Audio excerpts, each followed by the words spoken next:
što reći nego namučili smo se da ovo sve napravimo, da ove pite ispećemo, ali evo sad smo ponosne vlasnice 3 super pite. Sa mnom je i Nataša. Nataša, reci što smo radile. Radile smo pitu od jabuka. Pam, pam, pam. Radile smo pitu od Poriluka. I od mesa. Mesna pita, njami, njami. A zašto smo radili te sve pite? Hoćemo li to nas dvije zajedno pojesti ili?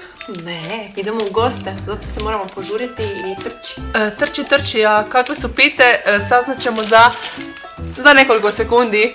Ne znamo što bi rekle, jer su se prejele. Samo jedemo pričati. Pite su stigle u kušaonicu i tako su bile ukusne da... Ih nismo stigle snimiti. Ne, nijednu. Nijednu.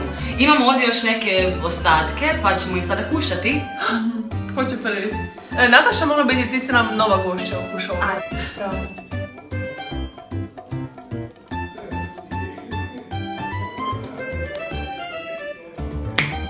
Bravo. A sad drugi kušate.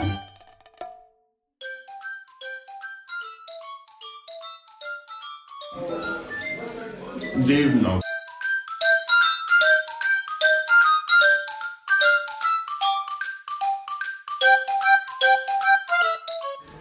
Jako fino.